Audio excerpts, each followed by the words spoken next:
modern industry under SDG9, which is industry, innovation, and infrastructure.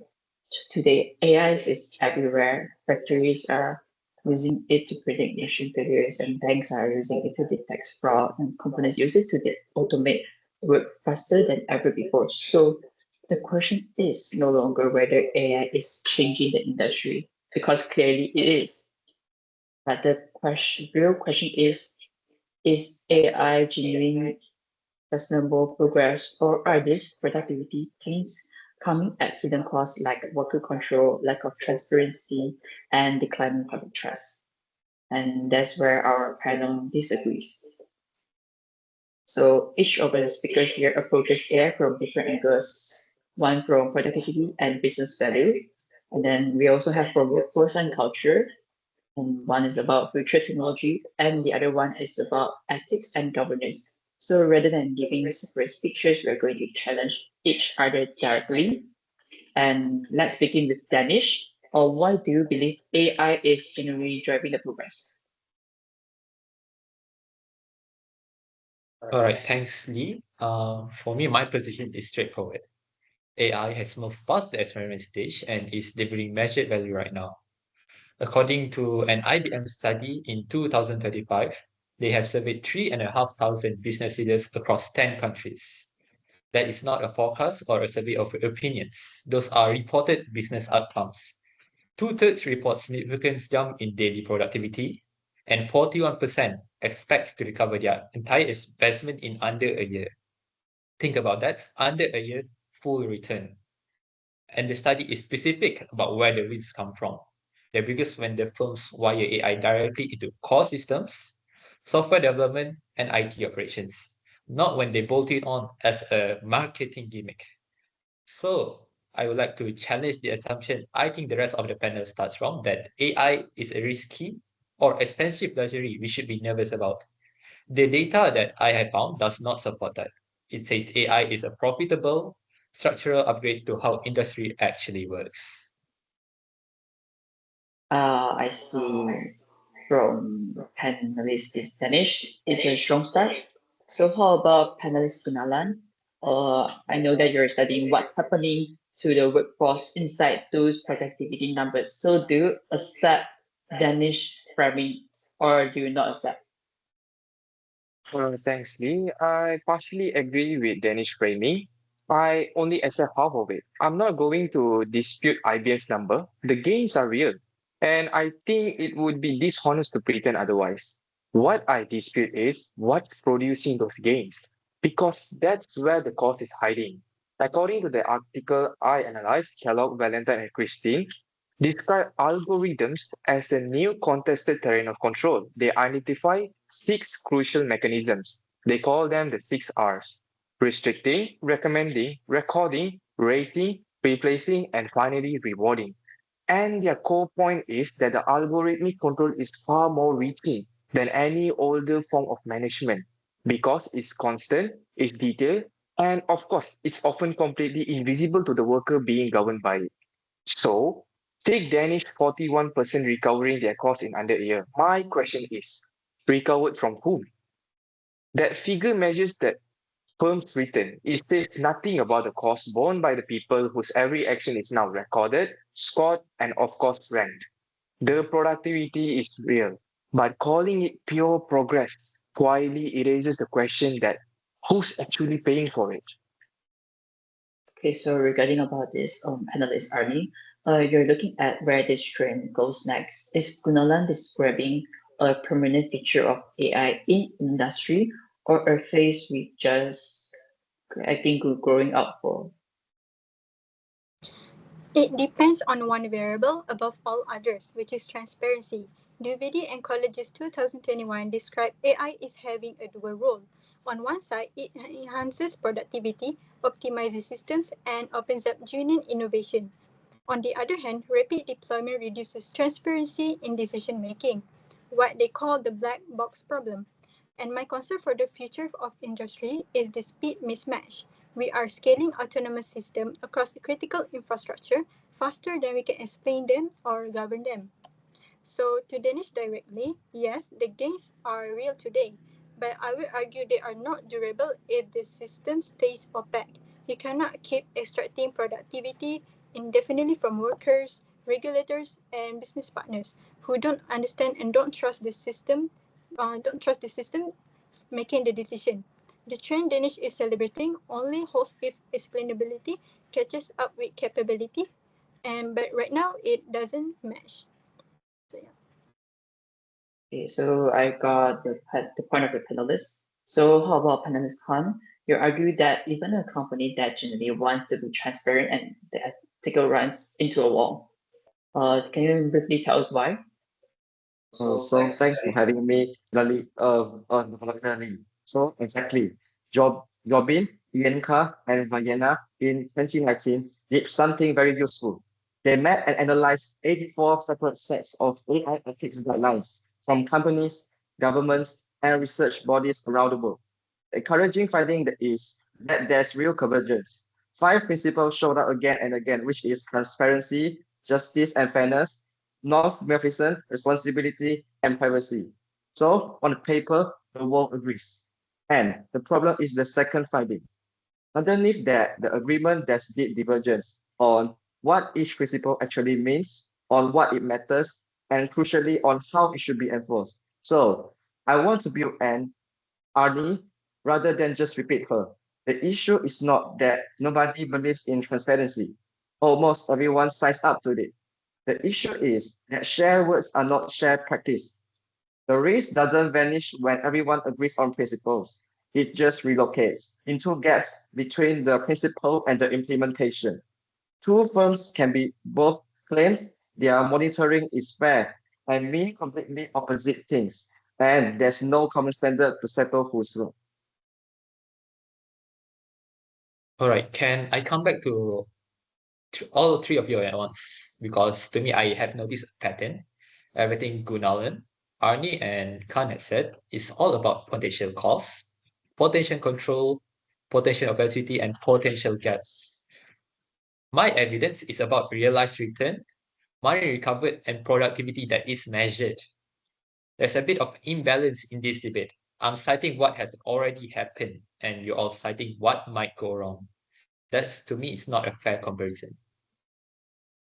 Um, it is undeniable that it's indeed a fair challenge, but I do resist the word potential because it's actually doing too much work for you. Recording and rating aren't hypotheticals at all. They are running today. Look at warehouse fulfillment, where system times every big and flat workers who fall behind a rate the algorithm set. Look at gig platforms, where a driver's rating actually decides whether they keep getting work. And look at call centers scored on sentiment analysis in real time. According to the Kellogg's framework, it isn't a warning about the future. It's a description of systems already in production. So it actually isn't measured gains versus hypothetical harm. Instead, it is known as its measured gains and measured control. And we are only putting one of those two on the balance sheet. Danish, all evidence actually cuts my case, not yours. Our AI is in core IT, fine, but the deeper a system is embedded, it is to audit from the outside. So the very property that makes AI profitable is the property that makes the ethics divergence I described more dangerous, not less. Profitability and auditability are pulling in opposite directions. Okay, I've heard you guys' points, and I'll give you something there because I think it is true. Transparency does matters, and I'm not going to sit here defending opaque black box systems. I won't, but I frame it differently from the three of you. I see it as an engineering problem we are actively solving. Explainable AI, model documentation, and audit tooling, these are improving year by year. The trajectory is towards more visibility over time, not less. Yeah, I will take the concession. I appreciate it, and that's a real shift. But I want to push on the timeline because that's exactly where divided arguments lives. The claim isn't AI can never be transparent. It is that capability is outrunning governance right now, today. So suppose you are explainability. is, let's say, 5 years behind deployment. That means for those 5 years, we are scaling system we cannot fully account for across hospital, power grids, or financial system. The statement it will improve eventually is not the same statement as it is safe to scale at this speed today. The gap between those two sentences is where the risk lives.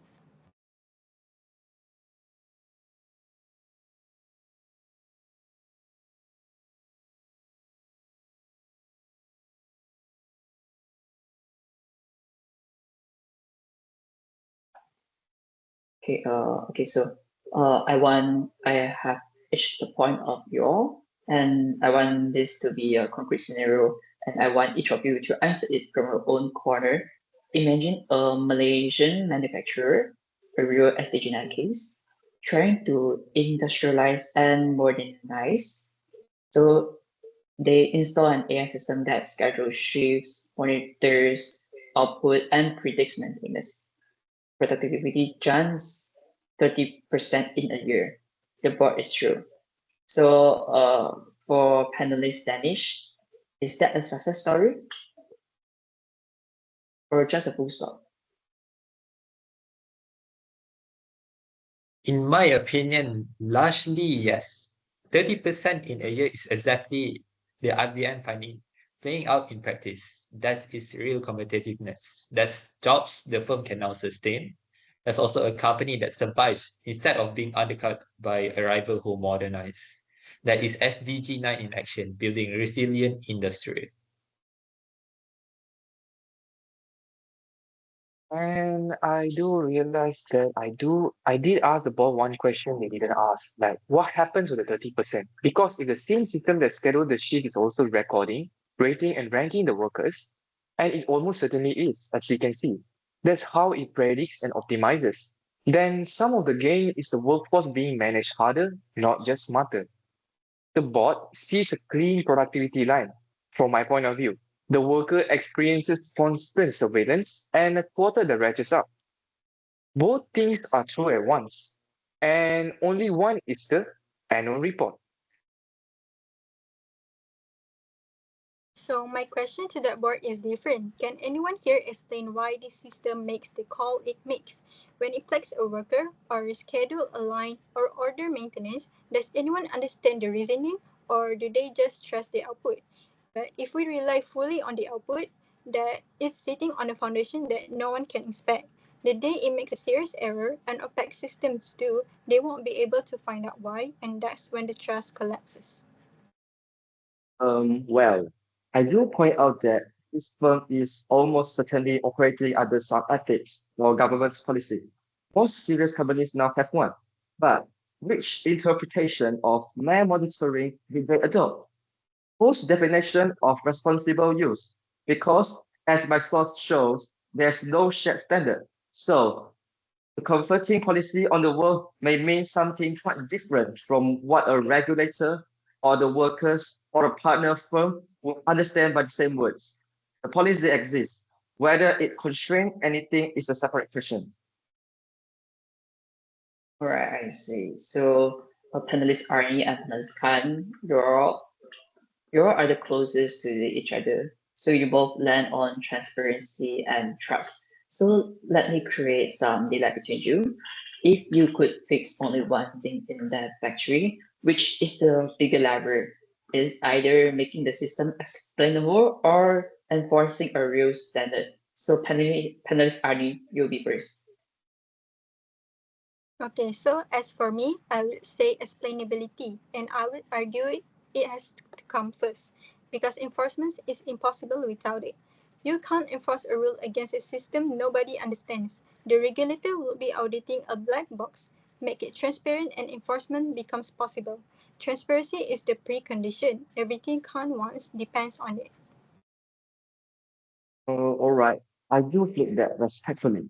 The transparency without enforcement is just visibility into how you can stop.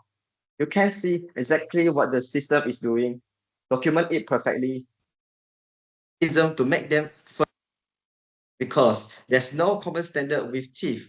My source found 84 guidelines that almost carry real enforcement. So I would like to say the enforcement is the binding constraint. Like ARNI gives you the X-ray. And for last, I'm asking who's actually allowed to act on it. Oh, okay, that's fair. Maybe the honest answer is they are not really separable.